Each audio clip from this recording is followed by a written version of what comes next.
All right, we're going to get started now. So thank you all for joining us. Again, this is day 4 of the LSO Roadshow during National Biotech Week. Today we are in beautiful Guelph, as you can see by the beautiful scenery behind me. Wish we were able to be there in person, but we'll settle for the virtual connection. For those of you that have been joining us throughout this week, you already know this, but if you have questions during the presentation, you can type them in the chat box to the right-hand side of the FeedLoop platform, and they will be relayed to me and answered at the end of the presentation by our presenters. I would encourage you all to check out the FeedLoop platform. We have exhibitors on the platform, so go visit them in their exhibitor booths and explore that platform. FeedLoop's a great Canadian success story, wonderful company. It's a platform we're going to be using for our upcoming policy forum as well, so I encourage you to explore that. I'm going to introduce today's speakers. We have Ann Toner-Fung, CEO of Innovation Guelph, and we have Tyson McMahon, he's a business development analyst with the City of Guelph. And thank you both for joining us today, and over to you. Well, good morning, everybody. This is an interesting platform where you get to see us and we don't get to see you. So I'm assuming there's an audience out there. Pleasure to meet everybody. So yeah, we've been asked to talk about the innovation ecosystem in Guelph and how it relates to life sciences. So basically there are four primary pillars of the innovation ecosystem in Guelph. One, of course, is industry. Always a significant contributor to that. But we'll start a little bit talking about the University of Guelph. So the University of Guelph has deep expertise in a number of areas. One, of course, being all things agri-food related. A little bit of a center of the food universe is the way we like to think of it. But also biotech and veterinary medicine. So as a result, there's a natural propensity towards life sciences type of innovations. But what you might not know is that the University of Guelph is actually one of the most innovative universities in Canada as measured by disclosures of discoveries and registered patents. So the vast majority of those discoveries are actually in the life sciences area. More importantly, there are over 40 research institutes and research centers in Guelph, many of which are directly associated with the university, but there are also a number that are outside of the university. Agriculture Canada has a research center here in Guelph. We are also the headquarters of OMAFRA, which is the provincial ministry associated with agriculture, food, and rural. So there's this serious concentration of all things related to agri-food, biotech, etc., and it tends to generate a lot of activity in the life sciences area. In addition to that, we've got a strong industry presence in Guelph. So a number of multinational companies, Johnson & Johnson, Bayer, Nutrisource, Syngenta, all have significant presence in and around Guelph. So there's a lot of activity that goes on between the University of Guelph and those industry partners. Just to give you a couple of examples of things that have come out purely as a result of the current situation with COVID-19. So we have, out of the University of Guelph and within Innovation Guelph as well, we work with a number of companies who are working in the area of genomics and DNA and being able to extract really interesting information as a result of that, everything from food security to food fraud to one particular company, Precision Biomonitoring, that had handheld technology that enabled the DNA profile of a body of water or soil sample, etc., to be mapped out using handheld technology and rapid response information. So in the process of doing an environmental assessment, this technology was extremely beneficial. It reduced the time involved dramatically and reduced costs involved, and gave a more comprehensive assessment of what species were actually present in those bodies of water, etc. Well, when COVID hit, and it became apparent that this was going to be a significant issue, that company, Precision Biomonitoring, pivoted, and using their DNA technology, were able to bring very rapidly to market a mobile test unit that could get much quicker responses to COVID testing, and that technology is now on the market. So these are just some of the things that have come out. We have another company, for example, Envision SQ. They had developed a technology using biofilms that actually removed pollutants from the air, and the biofilm was regenerated by solar energy.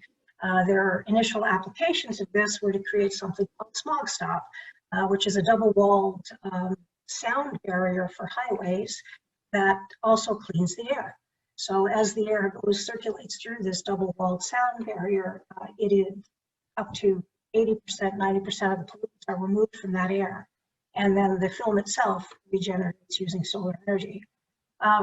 Very, very cool life sciences technology in and of itself. With the onset of COVID, they took their knowledge of biofilms and their knowledge of how they can be worked with solar regeneration and other forms of regeneration, and they created a film that kills viruses and bacteria on contact for an extended period of time. So this is a film that you can put on surfaces, and it will continue to disinfect over a longer period of time. So those are some COVID responses that came out of the concentration of knowledge that happened to be present in this area based on the predominant areas of research. So the second pillar that's involved in contributing to this proliferation of life sciences innovations would be the city itself. Primarily from a mindset perspective, so the city of Guelph itself is deeply committed to sustainability, deeply committed to reducing impacts on the environment, and using the collective knowledge that exists in the area to help them do that. So everything from generating biogas from organic waste to a civic accelerator. The first challenge that was put to the civic accelerator a few years ago was around water. Like how do you prevent the waste of water, especially treated water? And the technology that came out of that was a company called Alert Labs with a sensing technology that basically you can wrap around your water meter, and it tells you that there's a leak, even if it's a small leak is a little dripping tap in your house. It lets you know that. And then in institutional settings, it can have a significant impact on the amount of water that is no longer being wasted, which then reduces the burden on the municipality and wastewater treatment, etc. So in the city of Guelph, it tends to revolve around environmental, right? So this significant focus on reducing the environmental impact. Now, I'd also like to give Tyson a chance to talk a little bit about the city and how the city interacts with the life sciences sector and what the resources are that the city can bring to the table in support of that. So, Tyson? Sure, no, great. Thanks, Anna, appreciate it. And again, just a bit of a recap. So I'm the business development analyst with the City of Guelph and our economic development department. So I'm in charge in business development, investment attraction, as well as kind of the land sales that we have, as well as some analysis. But I would say kind of our plug for the life science sector is I know we've been working closely in the last couple of years with LSO to increase our presence in the life science sector as well. But that's also, I think, in reaction to we're seeing a big increase in companies locating here, specifically around animal health, and I think tied to Anne's earlier comments around the research and the concentration of that here at the city, given the University of Guelph and some of those organizations we have. So I know from my perspective, we kind of what we have is a suite of services for us in order to kind of help those businesses either grow or expand or locate here in the city. So I know good example right now is we're working with SEVA right now. So they're involved in animal health. They're a multinational corporation, and they're looking at expanding their existing facility here. So that's where we come in and supporting them through the site plan and seeing what avenues we can provide in order to support them and expand and stay here locally. There's also a very large, I think, announcement we'll be sharing hopefully before the end of the year of a new life science company making its way to Guelph. So hopefully stay tuned for some news. I'm not able to share a whole lot right now, but it speaks to, again, the bringing not just logistics, but also hopefully some manufacturing of medical equipment and supplies. So hopefully in the next year, we'll be able to make an announcement. But again, it speaks to kind of the relocation, or we're seeing a good interest of companies involved in the life science sector looking to relocate, not just because of proximity to 401 or the GTA, but also because of the amount of research and technical services that are available here. So if there's any company here locally that needs either assistance, either expanding or even looking at new markets, we're kind of here to provide that full suite of business support services, expansion, if there's needs any connections with the federal, provincial government when it comes to programming or looking at new markets, where we're kind of the one-stop shop for any business expansion or relocation or investment needs. So that's a bit of my plug. Again, if any business is looking at moving to Guelph, feel free to reach out to me and we'll get you the support you need. And again, even if there's any information you want about a local company you may be working with here, feel free to reach out and we'll get you the support and assistance you need. All right. Thanks, Tyson. And I can speak from experience as the Regional Innovation Center here in Guelph, that companies that decide to relocate to Guelph, one of the things they like best is the fact that we kind of bring all the players around the table and introduce them to everybody that they need to know in the ecosystem at one go. So they don't have to go knocking on multiple doors. And that's part of what Tyson's alluding to. So yeah, and in terms of company activity that's going on here, and I'm also going to share some information, obviously, about Innovation Guelph itself. But we've got things like Linamar, local manufacturer, very focused on the automotive sector, but their long-term strategic plan is really starting to expand in the agricultural sector, expanding into mobility for an aging population. They're also looking at energy and water and how they can work in those spheres. And as part of that long-term strategic focus, they've also recently been approved to manufacture N95 masks as well. So, and Danby, another large company located in Guelph, has also stepped up to look at manufacturing N95 masks. So, interestingly enough, the core capacities that exist in the region are more and more often being deployed in support of life sciences related projects. So in addition to the university, the city, there's bioenterprises located here, multiple research institutions, etc.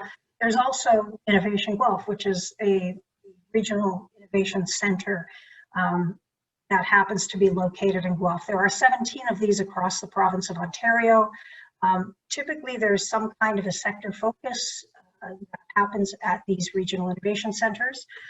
Innovation Guelph has evolved. We've basically been around for 10 years, and we've evolved in response to the core competencies in the area, the areas of interest, and the most rapidly growing sectors in the area. As a result, we tend to have four verticals that we focus on.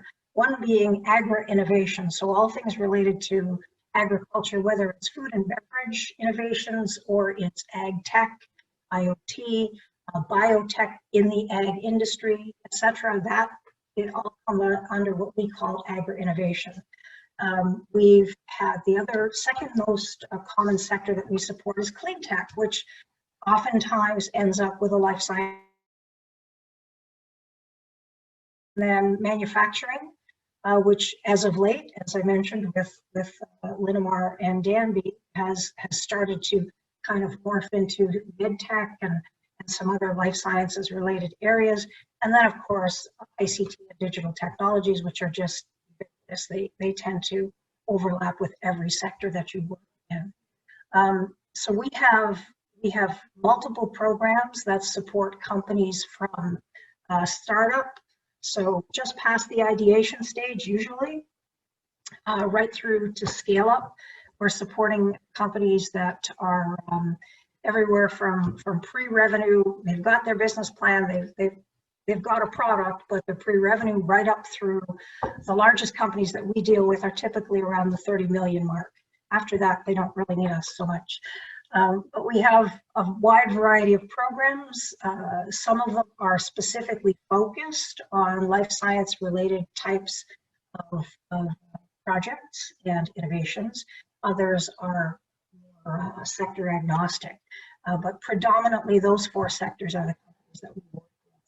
Now, a couple of interesting collaborations that we've had with the broader community, and one that is particularly relevant to this conversation is the Guelph's version of a smart cities project.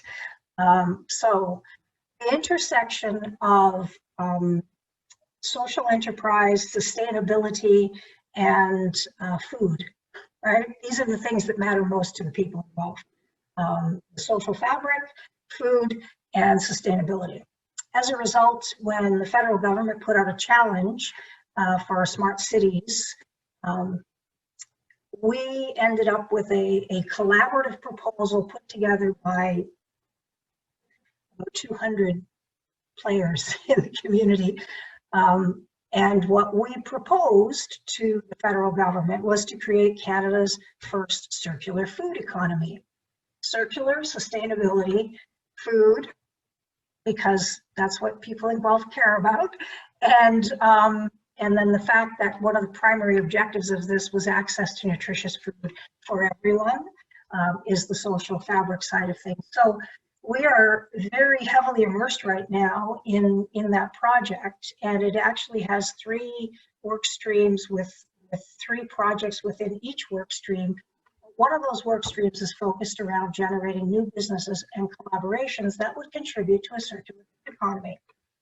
Well, a circular food economy involves a heck of a lot of life sciences technology and the development, some of the developments that are coming out of it, everything from coatings on produce that extend their shelf life, so less produce is wasted, to taking the byproducts from one type of food processing, for example, brewery.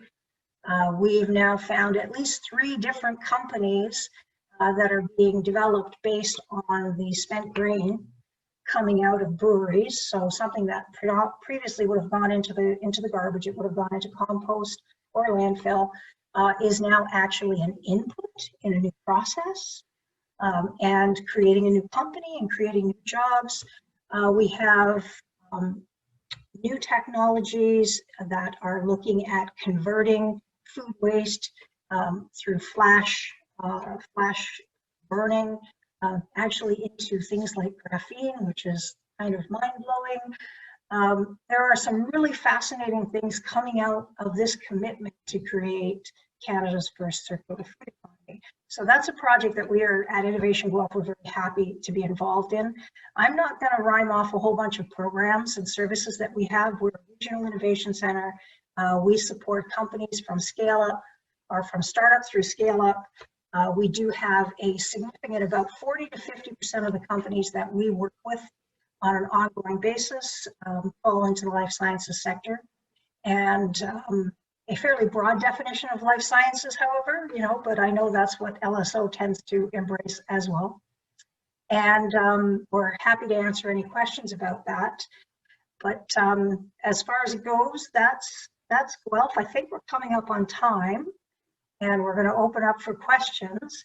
Yeah, all of the pieces in Guelph work together to make it a logical place for the emergence of life science technologies and innovations, and a really great place to call home if you happen to be doing that.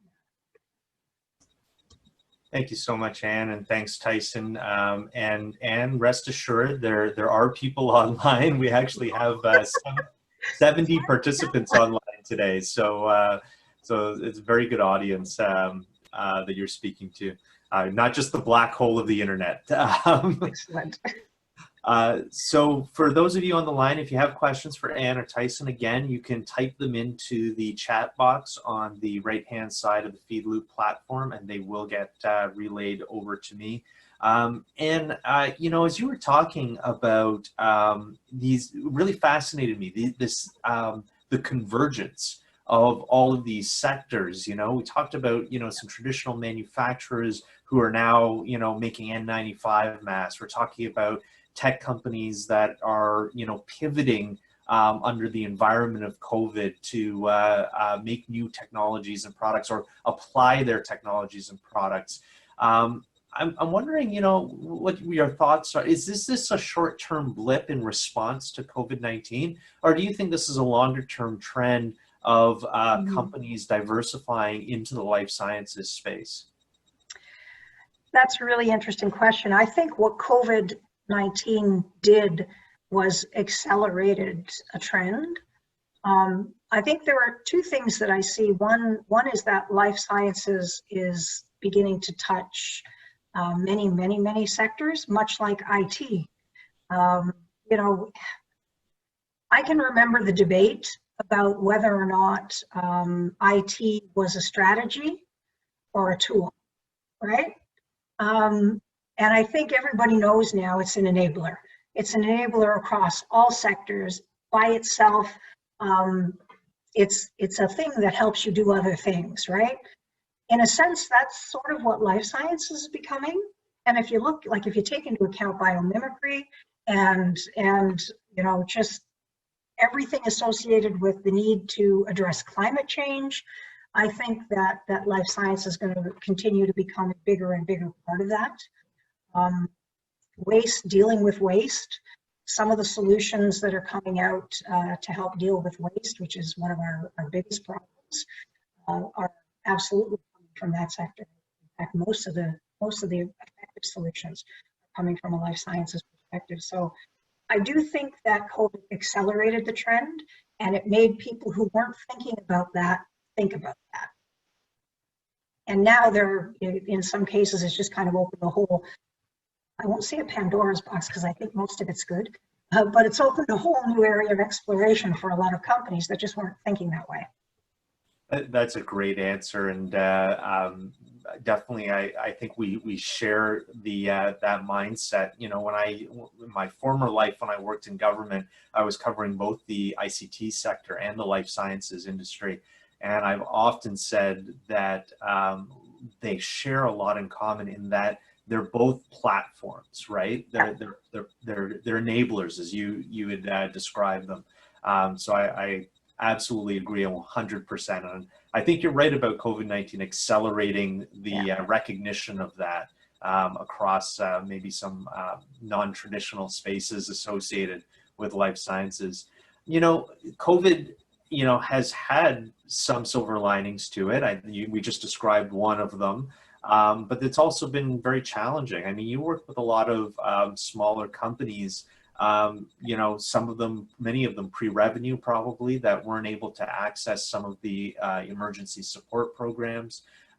Some of the investments have now shifted specifically into COVID-19 and away from other sectors. There's always, you know, the pros and cons.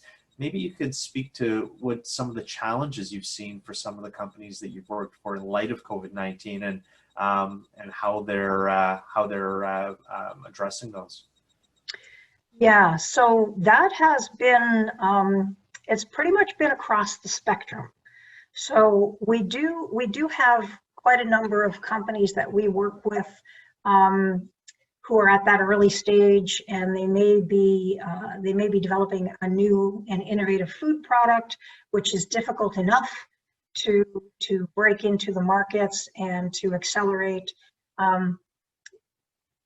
technologies that they're just on the cusp of needing that significant investment. And if they don't happen to be COVID related, it's really hard to do right now. Some of the pivots to a COVID focus were driven by that as well, right? In some cases, they're like, okay, we've got this science, we're about to really move on it, but all of a sudden the investments have dried up. And so how do we make it COVID related so we can get access to some funds to keep moving our research forward, or to get it actually commercialized and into the market? So we've seen, like I said, a broad spectrum. The first thing that we did when the shutdown happened was we started to reach out to companies one-on-one, and we were having what we called the COVID strategy session. So the first thing was to get them past the deer in the headlights, because that a lot of them were just like, what are we going to do now? So getting them past the deer in the headlights so that they started to think creatively and started to think about, okay, whether this is an opportunity to focus and work on the business, do some restructuring, maybe identify some diversification strategies, whether that, hiatus to work on the business is something they could capitalize on, or whether there was actually an opportunity to use this crisis as a springboard, because a crisis is a terrible thing to waste. And if, in a lot of cases, that's what they were able to do. They were able to use a crisis as a springboard for a new business model, for a new product that they hadn't thought about before, a new application for an existing product that they hadn't thought about before. So we've seen literally everything from certain companies that say, no, we just can't make it through this. This is the time to just walk away, to companies that have gone on to significant success. The precision buyer monitoring, which I mentioned earlier, they were just at an inflection point. They were starting to pick up. Things were slowly growing. They were getting some recognition. COVID hit. They moved into our wet lab and took it over. And they're now at, I think, about 12, 14, they had 2 or 3 when we were talking to them before COVID, and they are now in market with a new testing technology. That acceleration would have taken another couple of years if this hadn't provided a springboard. And they're not the only one. There were a number of companies. We literally had an interior design company pivot to creating plexiglass face shields and become a manufacturer. So it's been across the board.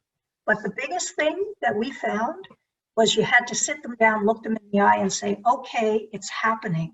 So what are we going to do about it? And just walk them past that state of shock. A little bit of tough love, right? Oh yeah. So some of them they just needed to have that conversation, and then the entrepreneur comes out, right? By nature, they're resilient and creative. Well, that's great. Well, I think we're going to cap it off there. I have a few announcements to make, but first of all, I want to thank you, Anne, and thank you, Tyson, for presenting today. It was a great stop on our LSO Roadshow. It was awesome to visit Guelph, find out what's happening in our backyard in that very innovative community. A couple of quick announcements. Our nominations are open for our awards program. So if you have suggestions for LSO awards, for a Lifetime Achievement Award, Volunteer Award, Community Service, and the very popular Company of the Year Award, and I'm sure there's some great ones in Guelph. So Anne and Tyson, get your nominations in for some great Guelph companies. The deadline is October 5th, so please make your submissions. The submissions are all made online, very easy to do. We have an expert committee that comes together and reviews all of these and makes the award recommendations. And then we have our event in February. Might be virtual this year though. November, first week in November is our policy forum. It's going to be very similar to our roadshow. It's going to be on the Feed Loop platform once again. It's going to be every day for 5 days between the times of 10:30 and noon. It's going to consist of a keynote speaker and a panel session. We have a great agenda shaping up. I'd encourage you to go on our website and check that out. And there's lots of ways to participate. You can sign up for a single day. You can buy a pass for the entire week at a discounted rate. So go check it out, and please sign up and register to join us for that. And finally, I want to say thank you to our sponsors. We really couldn't do events like this without the support of our corporate sponsors. At the platinum level, we have Alexion, Sanofi, Shift Health, Silicon Valley Bank, Innovative Medicines Canada, and Merck. Gold sponsors, Taiho Pharma, Admere, Antibody, BioTalent Canada, Horizon, and Stryker. And our silver sponsors, EY, University of Toronto Scarborough Arts and Science Co-op, Roche, BDO, and CRB. And I want to thank you all for attending, and encourage you all to join us tomorrow for the last day of our roadshow.